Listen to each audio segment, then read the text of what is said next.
El Señor nos bendiga a través de su palabra en esta mañana.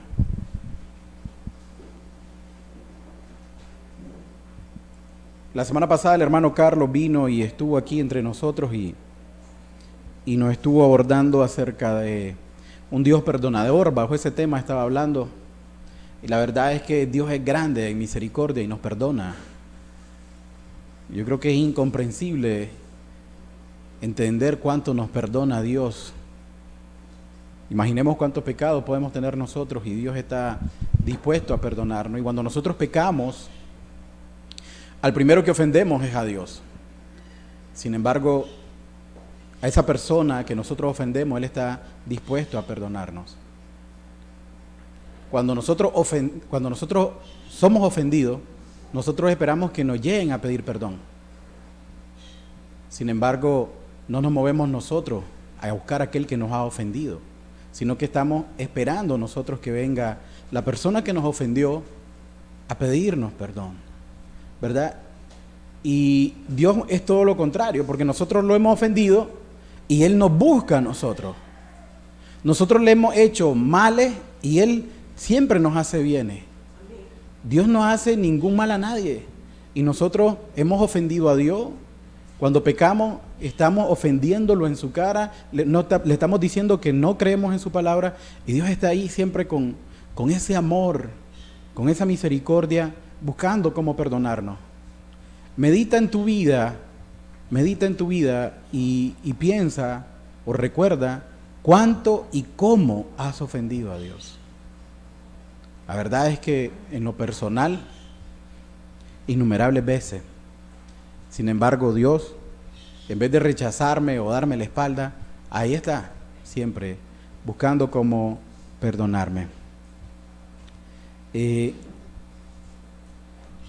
Y no es cualquiera el que ha ofendido, es a un Dios santo, santo, santo, a un Dios poderoso, a un Dios que ha creado el cielo y la tierra, a un Dios que mantiene el universo, un Dios que hace salir el sol todos los días, un Dios que hace caer la lluvia, un Dios que hace crecer las plantas de las cuales nos alimentamos, un Dios que mantiene el aire para que respiremos. Es decir, ante ese Dios nosotros le fallamos, no es cualquiera, y Dios está siempre dispuesto ahí para perdonarnos, dispuesto para perdonarnos.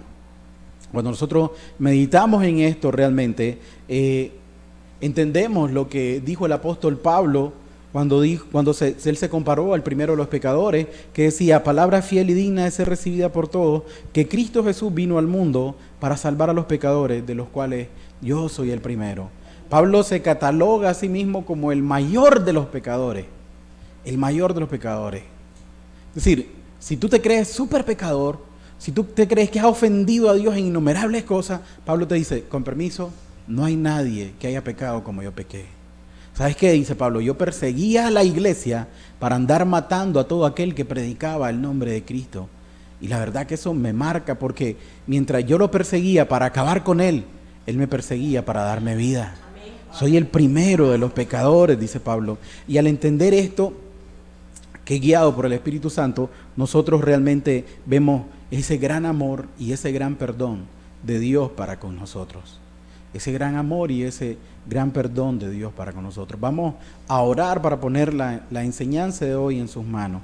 Padre bendito, te damos gracias, Señor, en esta mañana por tu misericordia, Señor, por tu amor, por tu perdón, Señor. Te damos gracias porque tú eres ese Dios perdonador, ese Dios misericordioso, Señor. Ese Dios que no descansa, Señor, oh bendito Dios, con tal de salvarnos, Señor. Ese Dios que nos habla, Señor. Nos habla a través de tu palabra, Señor. Nos hablas también, Señor, a través de la naturaleza, Señor. Nos hablas a través de una alabanza. Padre, tú no descansas de hablarnos, Señor, para mostrarnos, oh bendito Señor, cuál es el camino que nosotros debemos de seguir. Padre, te pedimos que seas tú tomando, Señor, el control de la enseñanza del día de hoy, Señor. Te pedimos, Señor, que tú tomes el control de cada palabra que salga de mi boca, Señor, y que tú hables a cada corazón aquí presente, Señor. Padre, visítanos, Señor, necesitamos de ti, Señor. No queremos palabra de hombre, sino palabra de Dios, Señor. Porque tu palabra, Señor, tu palabra tiene poder, Señor. Gracias te damos, Señor, porque la tenemos con nosotros, Señor. Gracias te damos en el nombre de Jesús, Señor. Hemos abordado a través de todos los domingos el gran amor de Dios para con nosotros. Es decir, hermano Carlos, hermano Alan y mi persona hemos estado aquí queriéndote mostrar ese gran amor que Cristo tiene por tu vida. Es decir, cómo el Señor Jesús valora tu alma, cómo también el Dios Padre que está en los cielos valora tu alma, que ha dado a su Hijo unigénito. ¿Para qué? Para que todo aquel que en Él crea no se pierda, mas tenga vida eterna. El Señor ha hecho de todo para salvarte, te trae un mensaje, te trae una alabanza, te pone a un hermano, te hace todo con tal de salvarte. Y por más que vayas corriendo en contra de Él, en contra de su voluntad, Él busca de alguna manera acercarse a ti y hablarte, y hablarte. Y en relación a eso vamos a seguir hablando un poco. Ya vimos lo que es el amor de Dios, pero ¿qué pasa cuando se nos muestra ese amor? Cuando se nos marca nuestra maldad y te mostramos semejante amor que no tiene comparación. No tiene comparación en este mundo ese amor del Señor por nosotros. Ni el amor del Padre ni el amor de la Madre se compara realmente al amor del Señor Jesús para con nosotros. Y cuando el Señor Jesús está aquí en la tierra, dice que son bienaventurados aquellos que son pobres de espíritu. Y el Señor nos muestra realmente por qué es que los pobres de espíritu son bienaventurados. ¿Por qué? Porque Él nos habla y aquel que es pobre de espíritu está ansioso de recibir eso, pero aquel que no es pobre de espíritu es soberbio. Muchos podemos ser soberbios y no estar acatando lo que Dios nos quiere decir a través de su palabra. Porque cuando yo le doy una orden a mi hijo y mi hijo no me obedece, mi hijo está actuando soberbiamente. Pero cuando mi hijo me escucha, mi hijo me atiende y mi hijo obedece, ¿qué es lo que me está mostrando? Que él es humilde y que él descansa en lo que yo le digo y hace lo que yo le digo. Pero cuando no hace lo que yo le ordeno, él está haciendo su voluntad. Está poniéndose en un temperamento o en un carácter realmente que no es de humildad, sino de soberbia. Y Dios dice, bienaventurados los pobres de espíritu. Y hoy vamos a hablar acerca de eso, acerca de la bienaventuranza. Las bienaventuranzas se encuentran en Mateo 5, que es bien conocido también como el Sermón del Monte. Muchos lo hemos escuchado. Esto se desarrolla en el libro de Mateo, en el capítulo 5, en el 6 y en el 7. Y la bienaventuranza, querido amigo, no es otra cosa que cambiar el chip de lo que el mundo te ha puesto, o cambiar el cassette de lo que el mundo te ha dicho, por lo que realmente es o debería de ser la vida de cada cristiano. El mundo nos ha mostrado que aquellas personas que triunfan son bendecidas, decimos nosotros. ¡Wow! Cómo Dios lo bendice. Y viene Jesús, que lo están esperando en Jerusalén como el libertador, están esperando a Jesús en Jerusalén como su salvador, como su redentor, ¿verdad? Y esperamos que Él traiga estas palabras para que animen al pueblo a seguirlo. Y cuando Jesús está en el monte, ¿verdad? Dice Mateo 5, versículo 1, que viendo la multitud, no eran uno o dos, sino una multitud, subió al monte y sentándose vinieron a Él sus discípulos. Él sube al monte para agarrar un lugar alto y comenzar a hablar a las personas que estaban ahí, pero dice que llegan a Él sus discípulos. Entonces Él se refiere a los 12 primeramente. Y abriendo su boca les enseñaba diciendo, es decir, esto que Jesús le está diciendo a sus 12 apóstoles que están ahí con Él, alrededor de Él, no a la multitud que está ahí, sino a los 12. Cuando Él comienza a hablar del Sermón del Monte, a estos 12 le dice algo específico y les dice, bienaventurados los pobres de espíritu, porque de ellos es el reino de los cielos. Ahora yo quiero que tú te pongas, yo quiero que nos pongamos cada uno de nosotros en el lugar de esos 12 y que oigamos de la viva voz o de la viva boca de Jesús que nos dice a cada uno de nosotros, ¿sabes qué? ¿Sabes quiénes son los bienaventurados? Aquellos que son pobres de espíritu. Aquellos que son pobres de espíritu. Es importante recalcar o hacer énfasis o mostrarte que ser pobre de espíritu no está relacionado con la pobreza material. No está en ninguna manera relacionado, porque yo te puedo mostrar ejemplos, o yo tengo ejemplos en mi vida de personas que son pobres y son soberbias. Son pobres y se guardan su distancia para con las demás personas. A mucha gente vos le podés necesitada, dar 5 pesos y te los tiran así en la cara, o dar 10 pesos y te los tiran. Entonces te muestra realmente que no tiene una necesidad y que no es humilde y que no acepta. ¿Por qué? Porque aquel que es pobre y humilde es aquel que siempre está dependiendo. Aquel que está dependiendo, y lo que le des va a ser ¿qué? Hay una característica en el pobre y el humilde, que lo que le des va a ser agradecido. Sean 5 reales, o sea lo que le des, una mirada, un golpe aquí en la mano para saludar, es agradecido, una sonrisa, te lo agradece. Pero no el soberbio, él espera algo, él cree que se merece algo. Y dice Jesús, bienaventurados los pobres en espíritu, porque de ellos es el reino de los cielos. En la Biblia encontramos también ejemplos de personas que tenían dinero y que realmente también se consideraban a sí mismos pobres de espíritu. Te puedo mencionar a Mateo. Mateo era un recaudador de impuestos, pero tenía un gran vacío. Tenía una gran necesidad, era alguien pobre de espíritu, al punto que cuando el Señor lo llama y le dice, Mateo, sígueme. Mateo no lo pensó y siguió al Señor. Había una necesidad en él, es decir, imaginemos a Mateo, recaudador de impuestos, a ese tipo no le faltaba nada económicamente. Estaba tranquilo, lo tenía todo, tenía su vida resuelta. Sin embargo, internamente estaba vacío. Y te puedo mencionar a Zaqueo también. Zaqueo había robado, y mismo dice, a los que he defraudado les voy a cuadruplicar lo que les he robado. Es decir, Zaqueo estaba súper bien económicamente. ¿Para qué me vas a mostrar a Jesús? Yo estoy bien. ¿Para qué quiero seguir a Jesús? Yo estoy tranquilo, tengo familia, tengo dinero, tengo trabajo, estoy garantizado, no me falta nada. ¿Pero qué? Cuando se dio cuenta que Jesús venía por ahí, yo lo quiero ver, yo quiero verlo, yo quiero darme cuenta. He oído de ese Jesús y quiero ser partícipe de él. Y hay una multitud. Y Zaqueo tenía un defecto físico, que era pequeño de estatura, dice la palabra, y no alcanzaba a verlo. Entonces Zaqueo hubiera dicho, no lo vi, pasó por aquí, ¿qué voy a hacer? No, hizo hasta lo imposible, se subió a un árbol para ver al Señor. Y el Señor, que conoce los corazones, vio ese corazón de Zaqueo necesitado. Vio ese corazón de Zaqueo que, a pesar de tenerlo todo, su corazón estaba necesitado, era pobre y humilde, y le dice, baja, Zaqueo, hoy voy a estar contigo en tu casa. Y cuando llegó el Señor Jesús a su casa y estuvo con él, dijo, he aquí la salvación ha venido a este hogar. Wow, cuando llega esa salvación, aquel que es pobre y humilde de espíritu se siente lleno, se siente regocijado, se siente gozoso, porque encontró aquello precioso que solo el Señor nos puede dar. Y entonces, este Zaqueo y este Mateo pasaron literalmente de tenerlo todo a no tener nada. Andar detrás de alguien que decía, las zorras tienen su guarida, las aves tienen su nido, pero el Hijo del Hombre no tiene ni dónde posar su cabeza. Y ellos seguían a ese. Ellos seguían a ese Jesús. Seguían a ese Jesús. ¿Por qué? Porque Él lo llenaba. Porque Él llenaba ese vacío, esa necesidad. Entonces esto no es algo de que la pobreza o la pobreza espiritual o esta humildad y pobreza espiritual no está simplemente en las personas pobres, también está en las personas que pueden tener dinero. Igualmente te enseño de que los pobres muchas veces pueden ser arrogantes y pueden ser también altivos, porque eso no es algo físico que puedan ver, sino que es algo en el corazón,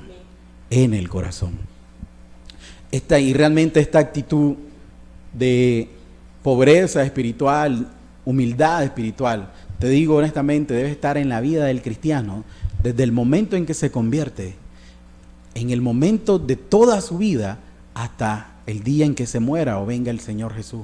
Porque cuando aún el cristiano ya comienza que por sus años creer algo, porque ya se bautizó, porque ya es miembro de la iglesia, o porque conoce mucho de la palabra, o porque tiene una luz amplia de la palabra, comienza a creerse, entonces él ya no va a tener esa necesidad de Dios, y él se cree algo, y cuando se cree ese algo, ¿sabe qué? Dios lo mira de largo, Dios lo repele, porque lo que Dios quiere en cada uno de nosotros es que nosotros entendamos cuál es nuestra posición, dónde estamos nosotros parados delante de Dios, porque aún el que mucho sabe palabra, aún el que mucha luz tiene, le fue dada por Dios. Él no tiene nada por sí mismo. Todo le es dado por Dios. Y Dios quiere que reconozca quién te lo ha dado y que vivas realmente humillado delante de Él. Entonces el cristiano en toda su vida debe tener esta necesidad, esta hambre de Dios por su palabra, por Él. ¿Por qué les repito esto? ¿O por qué les digo esto? Porque muchos pueden creer que porque no pecan, que porque ya dejaron esto, ya dejaron aquello, ahora tienen un lugar especial delante de Dios. ¿Sabes cuál es el lugar más especial delante de Dios? Estar postrado a sus pies y estar siempre con esa hambre y esa necesidad de Él. El que es pobre de espíritu siempre tiene una dependencia constante de su Señor. Una dependencia constante de su Señor para todo, para las cosas mínimas y para las cosas grandes. No confía en su conocimiento, no confía en su experiencia, no confía realmente en cuánto tiempo tiene ya de estar en la iglesia, no confía incluso si está predicando, si está alabando o si está en alguna actividad dentro de la iglesia. Eso no lo lleva a tener una confianza y relajarse, no, sino que siempre está buscando el consejo, siempre está buscando la palabra de Dios para poder caminar en su día a día. ¿Y por qué les dije al inicio de que esto del Sermón del Monte realmente nos viene a cambiar el chip? ¿Por qué? Porque todo lo que el mundo nos ha puesto como lo máximo, dice el Señor Jesús, eso que el mundo te ha puesto como máximo, eso no es nada. Eso no es nada. Y tanto así, imaginemos que dice el Señor, dichosos, felices, gozosos. ¿Quién es, Señor? ¿Zaqueo? ¿Quién es, Señor? ¿Mateo? No, los pobres en espíritu. Oh, eso no me cuadra, Señor. ¿Cómo va a ser alguien pobre en espíritu dichoso y gozoso? Si está necesitado, si está en bancarrota, ¿cómo alguien así va a ser realmente alguien que esté gozoso? Pero si esto salió de la palabra del Señor, de la boca del Señor, es porque así es. Porque a través de que vayamos desarrollando, vamos a ir entendiendo que esa actitud de pobreza espiritual nos lleva ante aquel que nos puede dar todo. Nos lleva ante el Señor.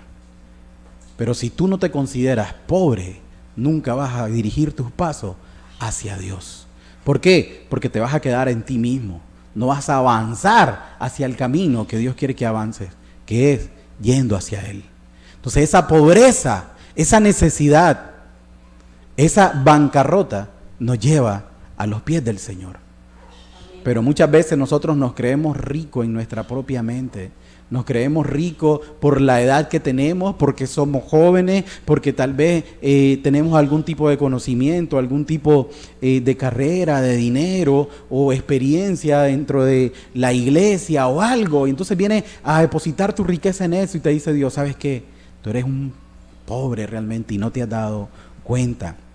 El que es pobre en espíritu reconoce, como te decía, su necesidad de Cristo y depende de Cristo y no de los méritos que él pueda tener o del conocimiento. El pobre en espíritu reconoce su bancarrota, su desgracia, su imposibilidad para presentarse delante de Dios.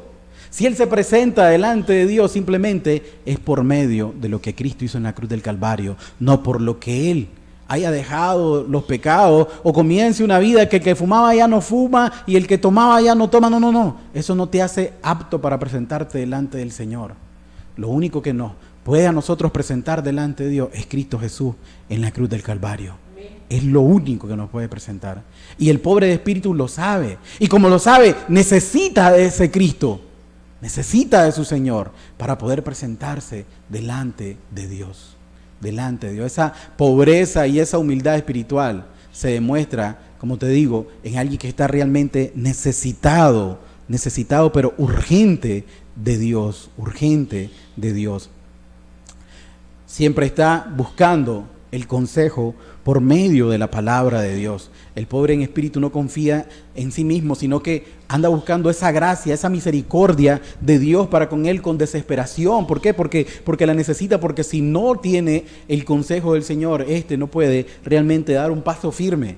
Porque el cristiano solamente da un paso firme cuando se afianza en la palabra, cuando se afianza en vivir su vida conforme a lo que la palabra le marca. Pero si comienza el cristiano a vivir su vida conforme a su conocimiento, su experiencia, entonces él comienza a adquirir una riqueza, podríamos decir, o a sobrevivir por medio de su riqueza material o su riqueza mental, y él comienza que por su experiencia esto, que él considera aquello, que es bueno, y que no es lo que tú pienses. ¿Por qué? Porque el sabio, el necio se cree sabio en su propia opinión, mas el que realmente es sabio, va al Señor en todo momento y depende del Señor.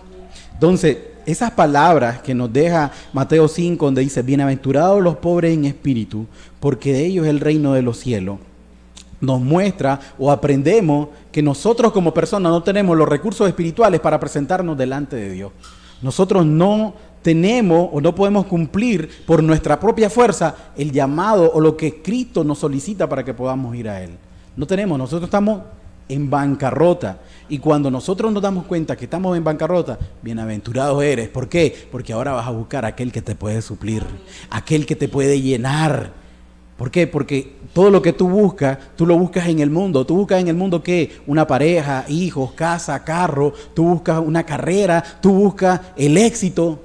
Y nada de eso te va a llenar. Vas a seguir. Puedes obtener todo eso, pero al final vas a estar en bancarrota, necesitado. Y ahí es donde eres bienaventurado, cuando te das cuenta realmente de que estás quebrado y que necesitas de Dios.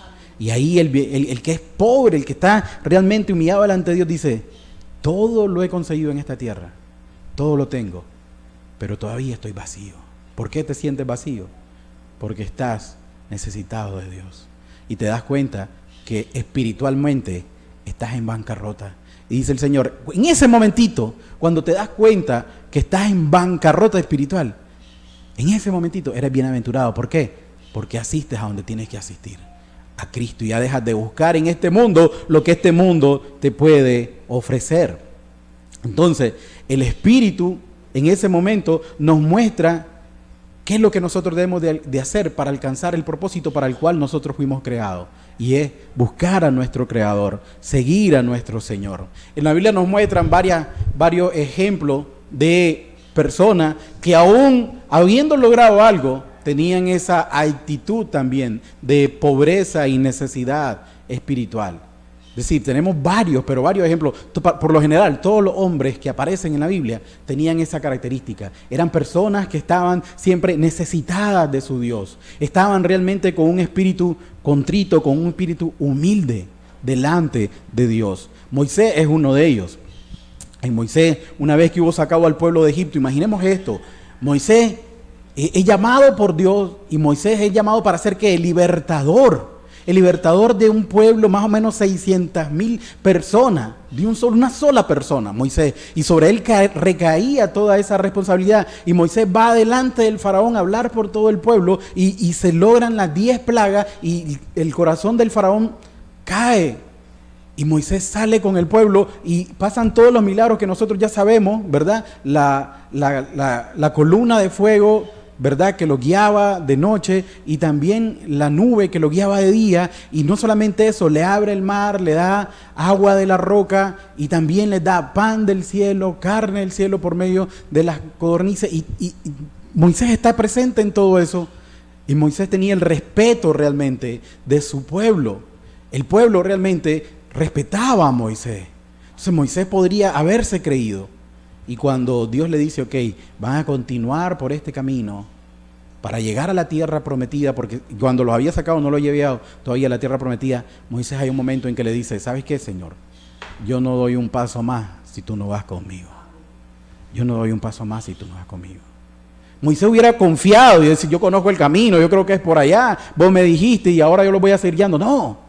Moisés tenía esa actitud humilde delante de Dios, y en Éxodo 33, versículo 12 dice, y dijo Moisés a Jehová, mira, tú me dices a mí, saca a este pueblo, y tú no me has declarado a quién enviarás conmigo. Sin embargo, tú dices, yo te he conocido por tu nombre, y has hallado también gracia en mis ojos. Ahora pues, si he hallado gracia en tus ojos, te ruego que me muestres ahora tu camino, para que te conozca y halle gracia en tus ojos, y mira que esta gente es pueblo tuyo.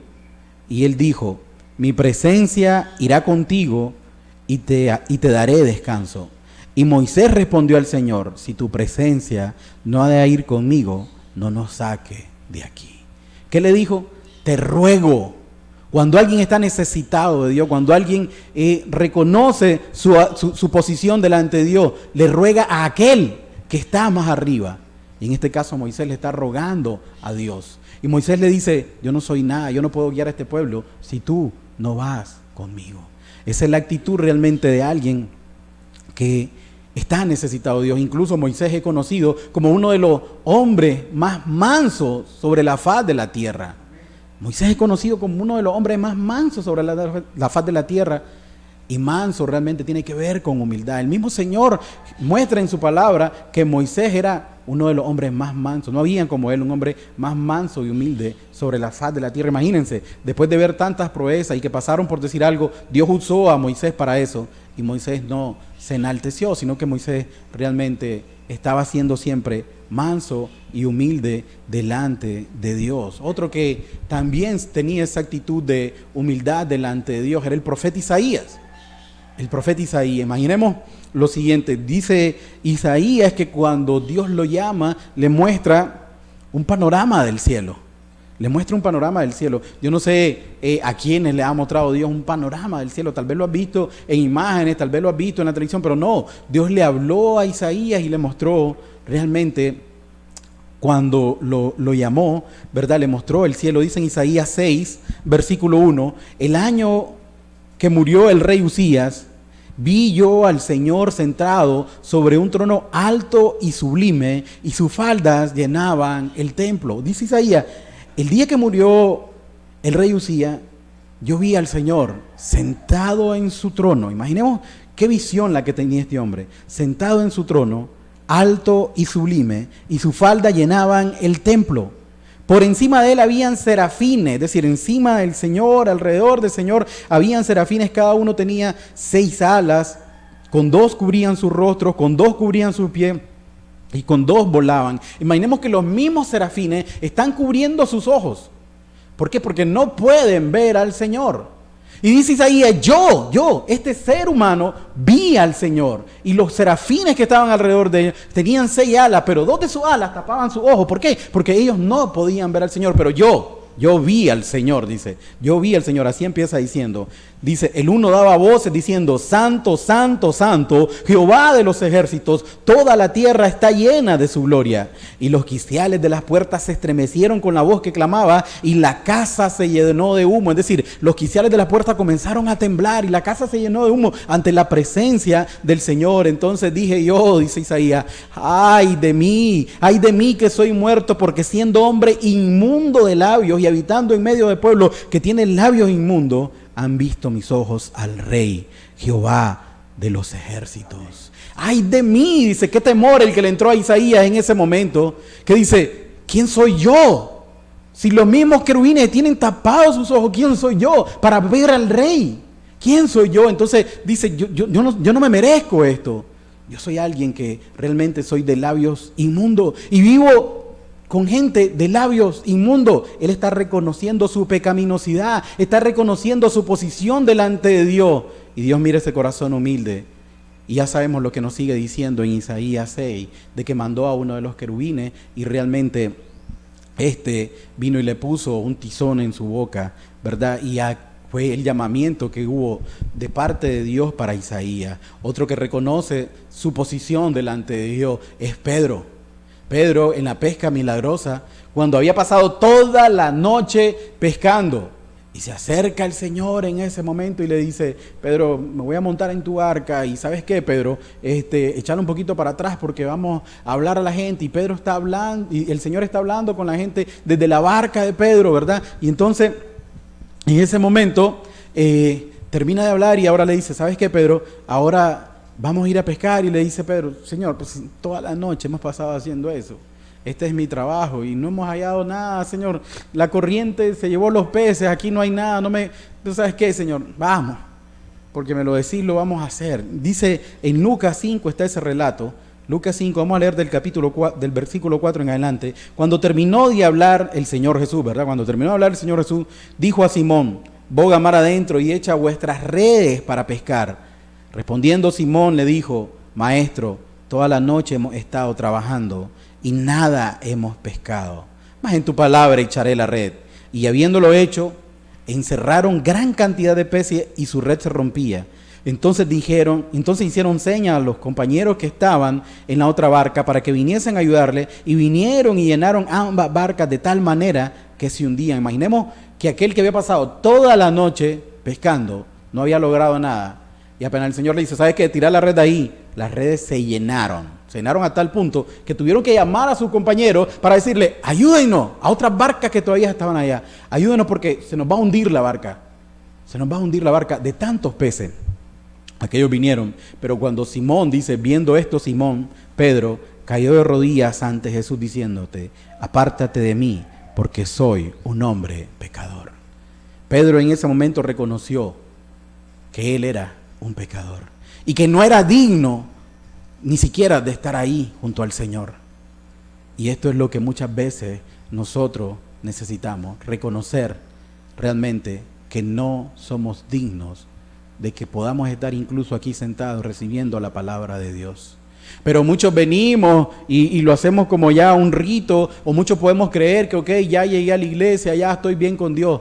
Dios lo que quiere realmente es ver tu corazón y ver la necesidad de tu corazón, la necesidad de un Dios no para que te resuelvas tu problema, sino la necesidad de un Dios para tener una relación y una comunión con Él. ¿Por qué? Porque realmente necesitas a ese Dios para poder tener vida. Porque si no tienes a ese Dios, puedes, como Zaqueo y como Mateo, tenerlo todo, pero no tienes lo más importante, que es la vida morando dentro de ti.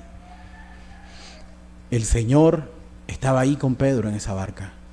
El Señor hizo el milagro y el Señor realmente hoy está delante de ti. Pero ¿qué actitud tienes tú para con el Señor? ¿Qué actitud tienes tú para con Jesús? Aquí está Jesús. Me vienen a predicar. Ya sé que el domingo que viene vamos a recibir palabra. Incluso puedes decir: va a venir tal hermano, voy a encontrar a fulano. Bueno, no. No es el hermano, no es fulano. Es Dios tratando de hablarte a tu vida. Y cada vez que Dios te habla a tu vida, ¿qué actitud tienes para con esa palabra?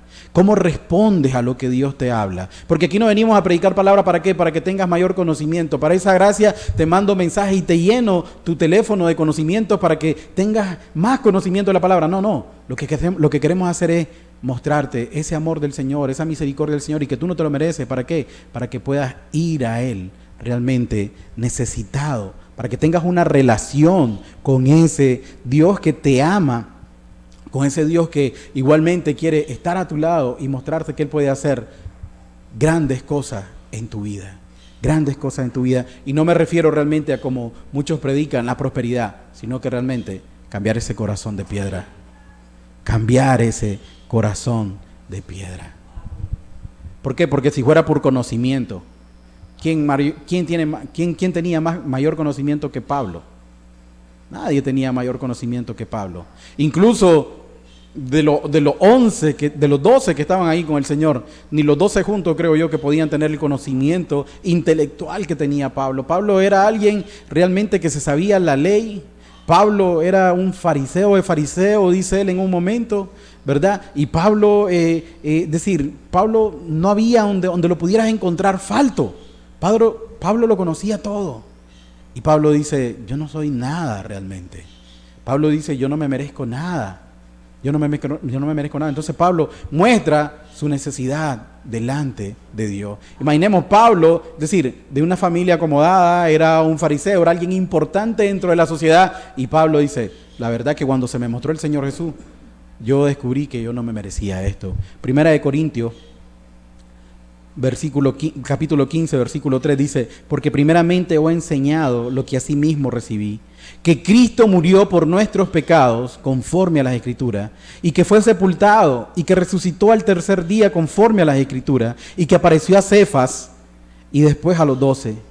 Después apareció a más de 500 hermanos a la vez, de los cuales muchos viven aún, y otros ya duermen. Después apareció a Jacobo, después a los apóstoles, y al último de todos, como un abortivo, me apareció a mí.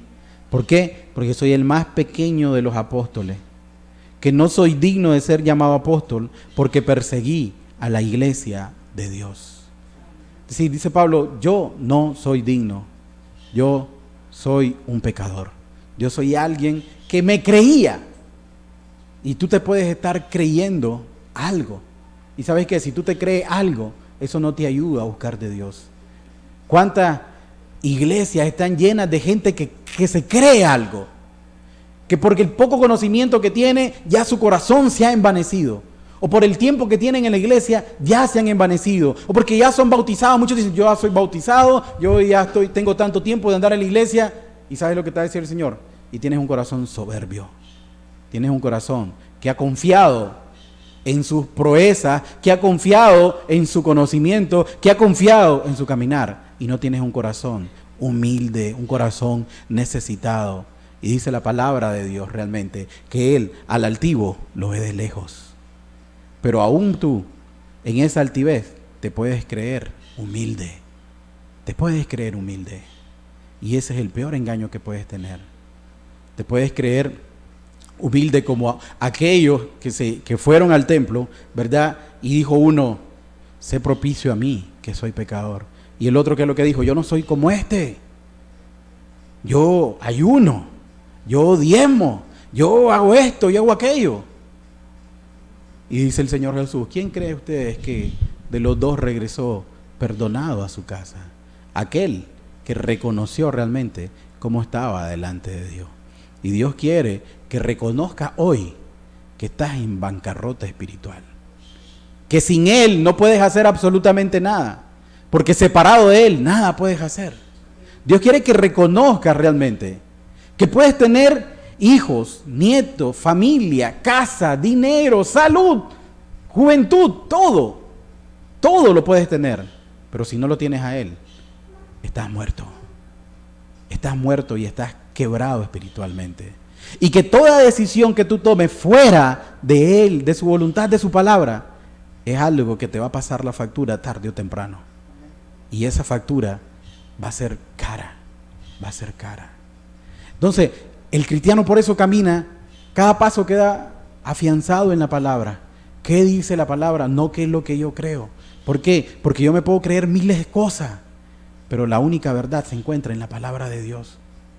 Yo puedo tener mucho conocimiento, mucha experiencia, pero si yo no reposo y descanso y no camino conforme a la palabra de Dios, segurito que mañana me tropiezo, segurito que mañana caigo. ¿Por qué? Porque yo no me puedo mantener por mí mismo. Pablo sabía esto. Y Pablo dice, yo soy el más pequeño de todos. Y esa es la actitud que Dios quiere que nosotros realmente tengamos delante de Él. Una actitud de pobreza, una actitud de necesidad delante de Dios. Ya leímos lo que dice Mateo 5, versículo 1. Ya leímos que dice, ¿verdad? Bienaventurados. ¿Quiénes? Los pobres en espíritu. Bienaventurados los pobres en espíritu. ¡Wow! Qué importante es ser pobre en espíritu. ¿Cómo ve Dios a alguien que es pobre en espíritu? ¿Lo mira de largo o lo mira de cerca? ¿Se acerca a Él o no? Dios se acerca a aquel que es pobre de espíritu, aquel que reconoce que necesita a su Señor, aquel que cada día depende de su Señor, aquel que para cada movimiento, para cada cosa que va a hacer, depende de su Dios. Dios está cerca y conviviendo con Él, y conviviendo con Él. Y no cualquier Dios, el Dios que te da la vida en primer lugar. El Dios creador de todo lo que vemos y de lo que no vemos. Imagínate, es decir, yo no sé qué concepto tienes tú de Dios. El otro día hablaba con mi hija y me dice, ¿qué puede hacer Dios? Dios puede hacer todo. Es que para Dios no hay nada imposible. Y mi hija está aprendiendo a andar en bicicleta y le decía, Dios puede andar en bicicleta sin bicicleta. ¿Cómo es eso, papi? Es que Dios todo lo puede. Dios todo lo puede. Para Dios no hay nada imposible. Para Dios no hay nada imposible. Es decir, imaginemos, y ese Dios superpoderoso que abrió el mar en dos, ese Dios superpoderoso que dio de comer a más de 600,000 pan del cielo. A veces a nosotros nos cuesta llevar el pan a la casa. Y Dios dio de comer a 600,000. Y te voy a decir algo, 600,000 ingratos les dio de comer, porque cuando les dio de comer reclamaron. ¿Ya? Les dio de comer. y les dio carne y reclamaron. Y les dio agua de la roca y reclamaron. Y ahí estaba ese Dios misericordioso con ellos siempre. Y ahí estaba ese Dios.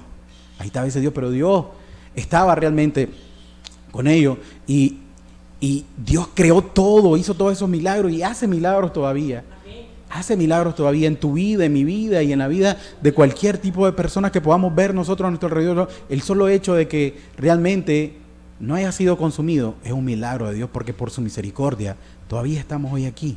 Entonces, ese Dios, que oigan lo que dice Isaías 66, ese Dios poderoso, dice en Isaías 66, versículo 1, Jehová dijo así, óiganse, el cielo es mi trono.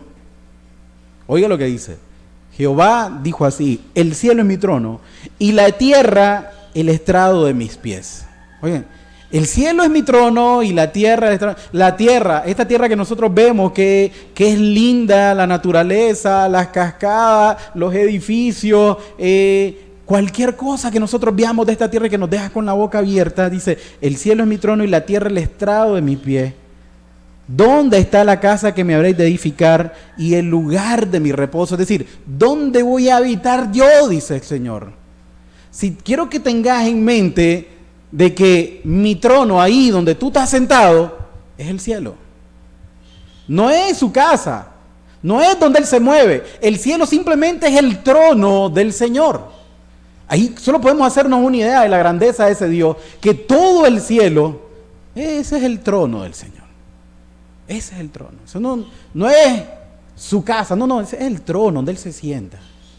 Y la tierra, que para nosotros es inmensa, dice, no, ese es el estrado de mis pies. Ese es donde yo pongo los pies. Es decir, ¿quién se fija cuando yo estoy aquí donde yo pongo los pies? ¿O quién se fija donde tú pones los pies? Nadie. Puedes ver a tu alrededor, puedes verla así donde está. Imaginemos esto, pues, que el cielo realmente es el trono, es el asiento donde el Señor está sentado, ¿verdad? Y la tierra simplemente es el estrado de sus pies. Dice, ese Dios tan inmenso, tan grande, tan maravilloso, tan majestuoso, ¿en qué iglesia va a caber? ¿En qué templo va a caber? Salomón se hizo esta pregunta cuando creó el templo para el Señor, y no crean que era cualquier templo, es decir, ese templo era un templo súper maravilloso, el templo del Señor en Israel cuando Salomón lo creó. Era un templo que realmente todos los que llegaban quedaban con la boca abierta, incluso iban reyes de otros lados a ver ese templo. ¿Por qué? Porque era una de las maravillas del mundo. Decían que vos podías haber visto todo, pero si no habías visto el templo del Señor que había hecho Salomón, no lo había visto todo. Porque eso era el top, eso era lo máximo. Eso era lo máximo. ¿Por qué? Porque Salomón, Dios puso en su corazón y Salomón dio todo para ese templo y se creó un templo maravilloso. Y Salomón también se preguntó esto, dice, cuando él creó ese templo en Primera de Reyes 8, está eso, dice, pero es verdad que Dios morará sobre la tierra, y aquí los cielos. Óiganse lo que dice Salomón, dice, he aquí los cielos de los cielos, no te pueden contener. Cuánto menos esta casa que yo he edificado, dice Salomón. Es decir, Señor, los cielos de los cielos, ahí no alcanza, Señor. ¿Por qué? Porque ese simplemente es donde estás sentado. Señor, tú eres más grande que los cielos, le está diciendo Salomón. Señor, tú eres eternamente, inmensamente grande y poderoso. Óiganse esto, los cielos de los cielos de los cielos no te pueden contener. No te pueden contener. Pero miren lo que nos dice Isaías, que es el que estamos leyendo, Isaías 66. Mi mano hizo, dice el versículo 2, todas estas cosas. Lo que ves, los cielos, la tierra y todas las grandezas que tú ves. Dice, mi mano hizo todas estas cosas. Así todas estas cosas fueron, dice Jehová. Pero miren lo que dice. Pero miraré a aquel que es pobre y humilde de espíritu y que tiembla a mi palabra. Los ojos de ese Dios grande y maravilloso, los ojos de ese Dios inmenso que los cielos de los cielos no lo pueden contener, dice, yo no voy a morar en un edificio, yo no voy a morar en ese templo maravilloso que hizo Salomón, yo voy a morar en el corazón de aquel que es pobre y humilde de espíritu. y que tiembla a mi palabra. ¿Y qué significa que tiembla a mi palabra? Que cuando oye la voz de Dios, oye lo que Dios dice, ay, como dijo Isaías, ay de mí, porque no doy la talla. Ay de mí, porque estoy largo. Ay de mí, porque no es cualquiera el que ha hablado, es Dios el que ha hablado, es Dios el que me ha marcado qué es lo que tengo que cambiar, no es el que está enfrente, no. Es Dios el que me ha dicho que deje los malos pensamientos. Es Dios el que me ha dicho que deje la murmuración. Es Dios el que me ha dicho que deje mi egoísmo. Es Dios el que me ha dicho que deje de robar, de mentir, de ser hipócrita. Es Dios el que me conoce, porque Él lo conoce absolutamente todo. Conoce tu vida, conoce tu mente, conoce tus secretos, conoce todo de ti. Y ese Dios maravilloso, grande y majestuoso, ni siquiera tiene que mover un dedo para destruirte. Solo tiene que pensarlo o decirlo y ¡puf! Te fulmina. Pero ese Dios grande y majestuoso dice realmente que Él va a ver, miraré a aquel que es pobre y humilde de espíritu y que tiembla a mi palabra. Y no lo va a mirar, simplemente va a morar con Él. Va a morar con Él, es decir, Dios va a fijar sus ojos en aquel que tiene un corazón pobre, que tiene un corazón necesitado, en aquel que reconoce su incapacidad, reconoce que está necesitado de Dios, que reconoce que sin Él no puede hacer nada y que reconoce que Dios todo lo sabe. Y yo creo que todos temblamos ante un Dios que todo lo sabe, porque conoce tus pensamientos, conoce tus sentimientos. Conoce lo más secreto de tu corazón. Si lo conociera tu jefe y te despide, ¿qué? Te puedes buscar otro trabajo. Si lo conoce tu esposa, tu secreto, y no le gusta, ¿qué? Lo que te puede dar es la calle o separarse. Y si lo conoce tu esposo, igualmente. Si lo conoce tu hijo, se puede poner malo contigo. Y si lo conocen tus padres, incluso te pueden regañar, te pueden castigar. Pero ¿sabes quién conoce todos tus secretos? Aquel que creó los cielos y la tierra. Aquel que dice, no temáis al hombre, sino temed a aquel que después de muerto puede echar tu alma al infierno. Y ese conoce todo de ti. Ese dice también que Él va a morar con aquel que es pobre y humilde de espíritu, aquel que reconoce su falta delante de Dios. Aquel que sabe que no se puede presentar delante de Dios con ningún mérito. Dios dice, yo voy a ver a ese. Yo voy a ver a ese que tiene un corazón pobre, un corazón humilde, aquel que está necesitado. Aquel que me busca a mí. Dice el Señor, ese que los cielos de los cielos no lo pueden contener,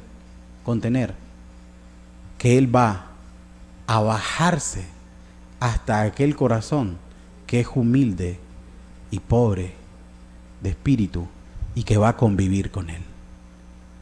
Es decir, el templo más maravilloso, la tierra entera, los cielos de los cielos no lo pueden contener, pero Él se baja hacia aquel que es pobre y humilde de espíritu y habita con Él. Por eso te digo que cualquier idea que nosotros tengamos, Dios quiebra todos esos paradigmas, destruye todos esos paradigmas y dice, yo voy a convivir con aquel que realmente es pobre y humilde de espíritu y que tiembla a mi palabra. Guárdate esto, tiembla a mi palabra. Está meditando en la palabra de Dios, vive conforme a la palabra de Dios y tiene temor a que su vida no cumpla lo que la palabra de Dios le ha marcado. ¿Sabes qué? Había un rey al cual cualquiera de nosotros lo puede tener en gran estima. Y este rey tenía sabiduría, este rey era temeroso de Dios, incluso este rey era conforme al corazón de Dios. Era conforme al corazón de Dios. Y este rey realmente quitó su mirada de Dios. Y este rey, de alguna manera, comenzó a creerse en su poder, comenzó a creerse en su posición que tenía como rey y ya no tenía esa necesidad, ya no buscaba a Dios con esa hambre, con esa sed simplemente se confiaba en que era el rey de Israel. Se confiaba en que están los sacerdotes a mi servicio, está un ejército a mi servicio, yo soy rey del pueblo de Dios, ¿qué me pueden pedir a mí? Y comenzó a confiarse y comenzó a confiarse. Y cuando quitó la mirada de Dios y comenzó a no depender de Dios, ¿qué crees que le pasó? Cayó en pecado. Y este rey no solamente cayó en pecado, sino vivió un tiempo en pecado. Y el pecado lo cegó. Pero Dios en su misericordia le envió a alguien, al profeta Natán, para que le abriera los ojos. Y Natán le dijo de parte de Dios una historia donde le mostró realmente lo que él había hecho con su compañero Urías Eteo. Y cuando Natán le dijo, ese eres tú, ¿saben qué hizo este rey? El rey David cayó de rodillas. En ese momento dijo, ¿qué es lo que he hecho? Realmente estoy en bancarrota.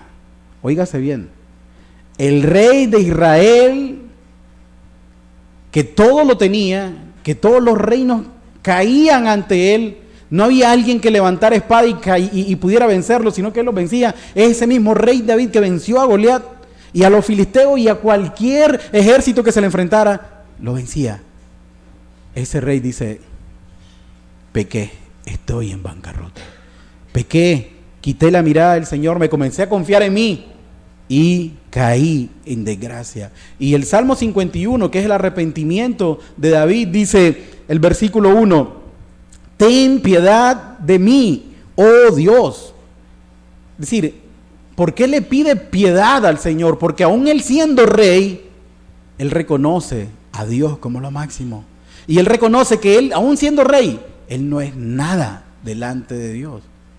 Él reconoce que humildemente, es decir, es en el momento que sus ojos son abiertos, él dice, wow, ¿qué es lo que he hecho? Dice, ten piedad de mí, oh Dios, conforme a tu misericordia, conforme a la multitud de tus piedades, borra mis rebeliones, lávame más y más de mi maldad, límpiame de mi pecado. ¿Sabe que él no puede limpiarse de su pecado con nada que haga? Que el único que lo puede limpiar es Dios. Porque yo, dice, reconozco mis rebeliones y mi pecado está siempre delante de mí. Óiganse, alguien que es humilde, otra característica, reconoce su pecado. Pero el soberbio no reconoce su pecado. El soberbio dice, yo soy bueno, yo no hago nada malo. Un día de esto platicaba con alguien y me decía, pero si yo soy buen padre, yo soy buena madre, yo busco como a mi hijo no le falte nada, yo esto, yo aquello. Bueno, solo Dios. Bueno, solo Dios. Mientras no instruyas a tus hijos en la palabra, no estás haciendo la labor que un padre debe hacer. Y aun cuando lo hagas, no te puedes considerar bueno, porque bueno solamente Dios. Entonces este rey reconoce su rebelión y dice, mi pecado está delante de mí. Reconoce su necesidad, se da cuenta que ha fallado. Entonces alguien que es humilde tiene esto, reconoce que está en un cuerpo de carne, que ha fallado, reconoce y va a Dios y le dice, Señor, perdóname, límpiame de mi maldad, lávame y seré limpio. Y dice, contra ti solo he pecado, he hecho lo malo delante de tus ojos.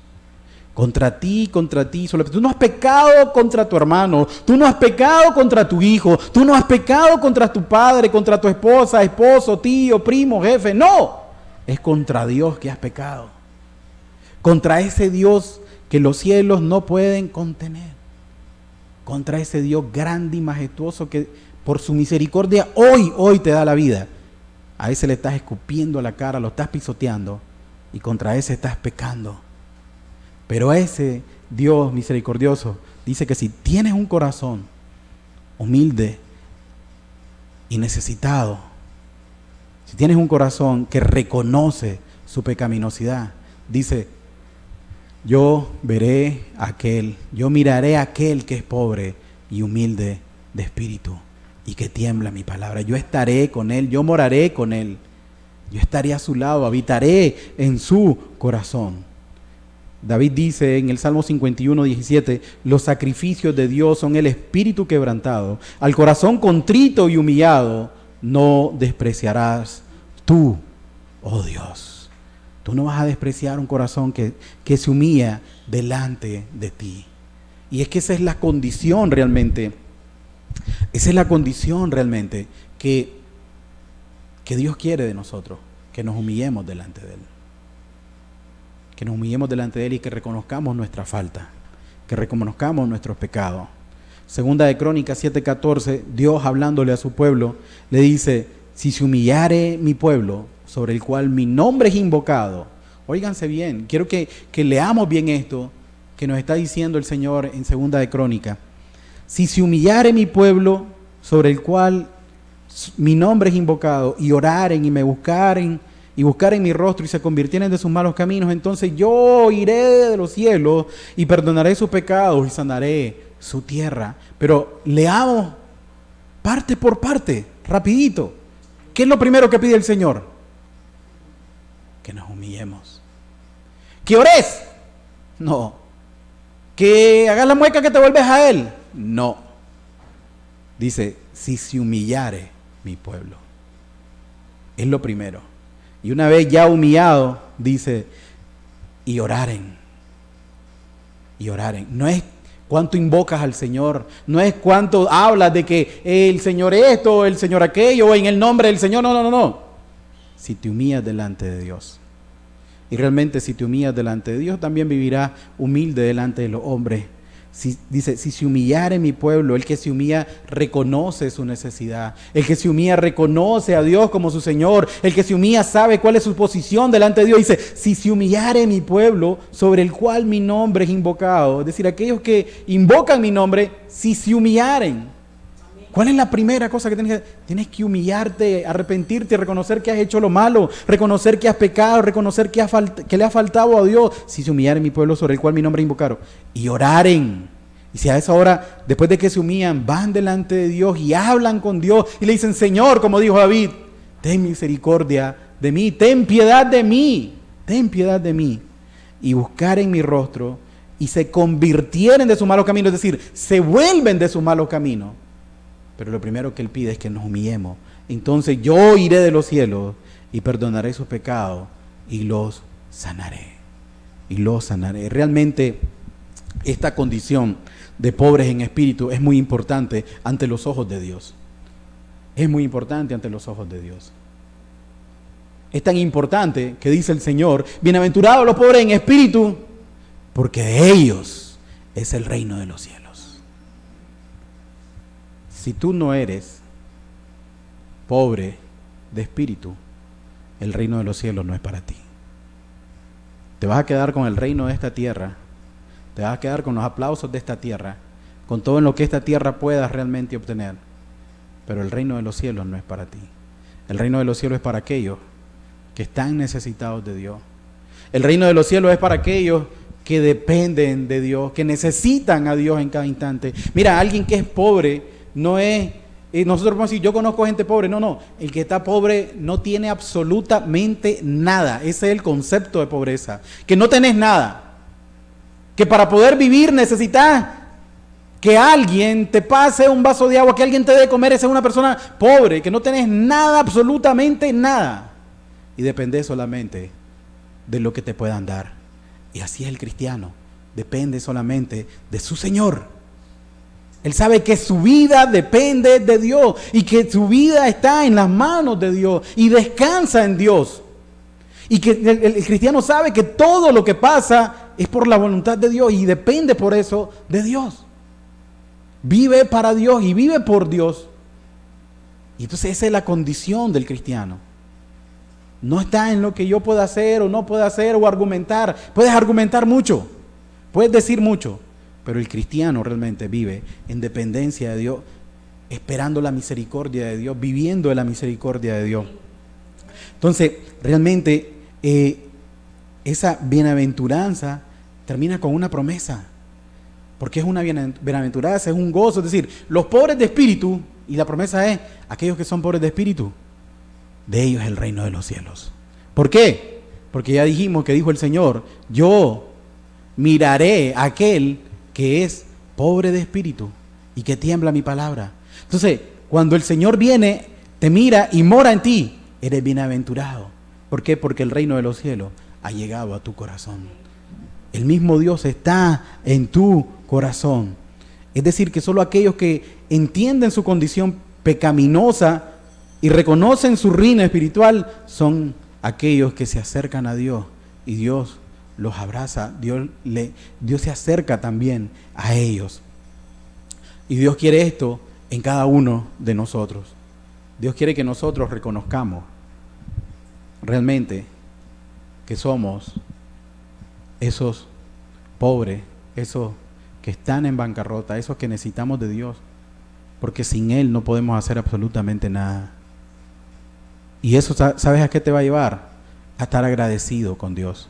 Y si estás agradecido con Dios, agradeces a Dios por tus hijos, agradeces a Dios por el aire, agradeces a Dios porque incluso por la enfermedad, agradeces a Dios porque no hay nada, agradeces a Dios porque Dios tiene un propósito en todo.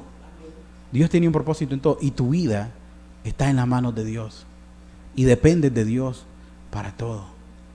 Dependes de Dios para todo. Entonces, alguien que realmente es humilde, es agradecido, y ese que es agradecido le agradece a Dios por todo y no se queja de nada.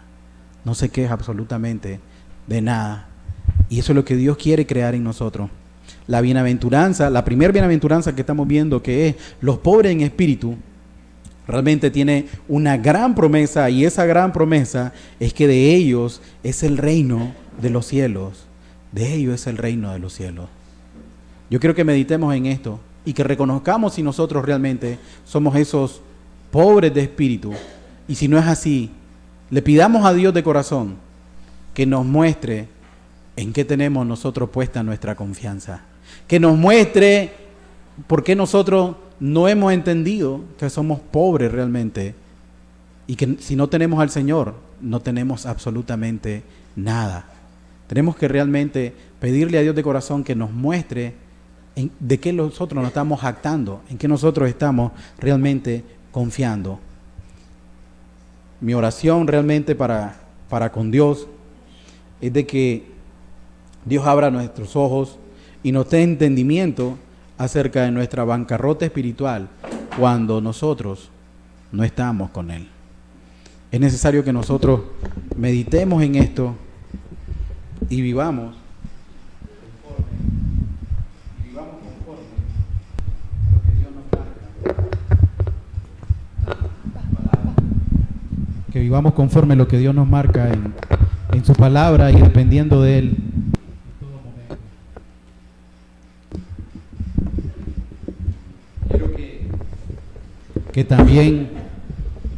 Quiero que también seamos honestos cada uno de nosotros.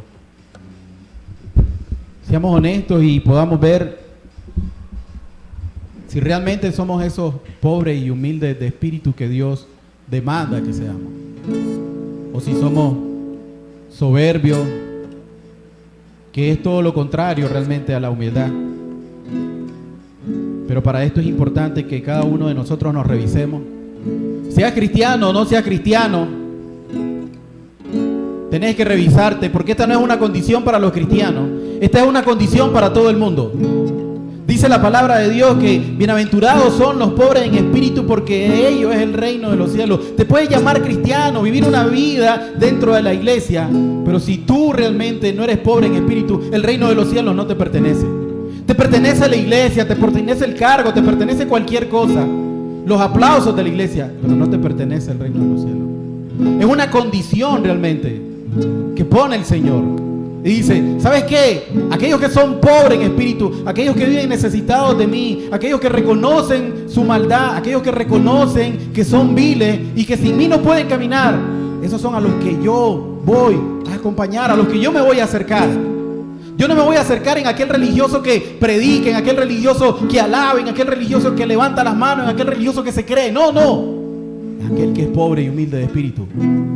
Aquel que vive realmente dependiendo de mí. Aquel que me ama y que no quiere pecar. Aquel que no dice, no voy a pecar porque me lo prohíbe la iglesia, porque me lo prohíbe el pastor. No. Aquel que realmente me ama y sabe que con el pecado se aparta de mí. Y dice, no, yo no quiero apartarme del Señor. Yo sé que si no miro al Señor, caigo en cualquier momento. Yo dependo de Dios para todo. Dios dice, a ese me acercaré. Y a ese le daré mi mano y vamos a caminar juntos. Y yo sé que no puedes con este mundo y no puedes con las tentaciones y que no puedes contigo mismo, pero yo voy a ir contigo y juntos vamos a vencer, juntos vamos a prevalecer, juntos vamos a poder. Por tus fuerzas no puedes, ni podrás. Estás acabado. Por tu fuerza estás acabado. Pero si confías en el Señor, vas a poder caminar con Él. Meditemos en esto, por favor. Es Dios grande y poderoso, Dios majestuoso, que los cielos de los cielos no lo pueden contener, el que quiere morar en tu corazón. Pero para morar en tu corazón debe haber esta condición: ser pobre y humilde de espíritu. No va a morar por cuánto tiempo tú oras o lees, sino realmente si existe esta condición en tu corazón.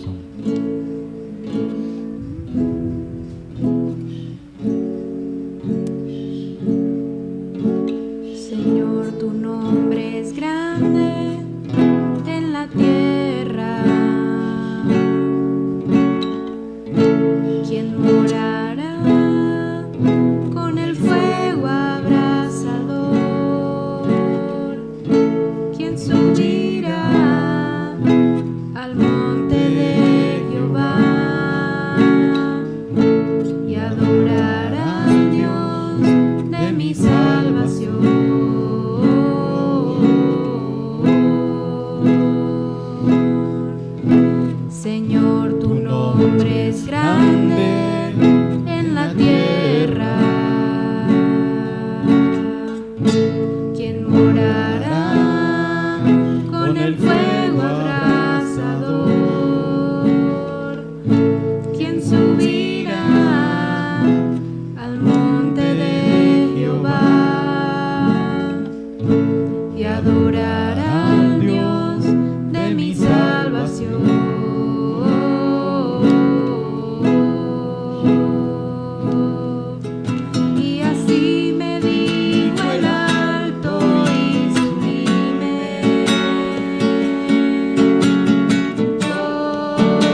morar en ti, Dios quiere habitar en ti. Ese Dios que no lo pueden contener los cielos de los cielos, quiere tener una relación contigo, quiere estar dentro de ti, quiere darte lo que este mundo no te ha dado, quiere llenarte, así como fue lleno Mateo, así como fue lleno Zaqueo, para que confíes en Él, para que dependas de Él. Pero es necesario realmente, es necesario que tengas ese corazón, ese espíritu humilde, que te des cuenta de tu pobreza, que te des cuenta de tu necesidad, que te des cuenta que no puedes hacer nada por tu propia cuenta, por tus propios méritos, que admitas en tu corazón cuánto necesitas de Él. A Dios no lo vas a engañar, a Dios no lo vas a engañar. Él conoce tus pensamientos, conoce tu corazón. Y no dudes que si tienes un corazón humilde y contrito, Él se acercará a ti, porque eso Él no lo desprecia. David pecó, y pecó grandemente, pero se volvió a Dios con un corazón contrito y humillado, y encontró el perdón. Tú también lo puedes encontrar. Ve con fe a Él. Ve con fe a Él y Él mismo te ayudará. Realmente que sea Dios abriendo los ojos y nos dé el entendimiento para que podamos saber que sin Él no podemos hacer nada. Que a nosotros los creyentes nos dé esa convicción que nos haga cada día más humildes, más sencillos y más dependientes de Él. Que no confiemos en nuestro conocimiento, en nuestros años, que no confiemos en nada, simplemente que confiemos en Él y dependamos de Él. Y si tú estás aquí y no eres cristiano, que puedas entender tu pobreza espiritual y puedas correr a Dios en fe, en arrepentimiento, y que le puedas pedir que te otorgue el perdón de tus pecados y el don de la vida eterna. Que el oído de todos nosotros esté abierto a la voz de Dios y que podamos temblar ante su palabra. Que podamos temblar ante su palabra. Porque Dios no quiere simplemente oidores, sino hacedores, dice. Él quiere hacedores. Aquel que le conoce y tiembla su palabra es un hacedor.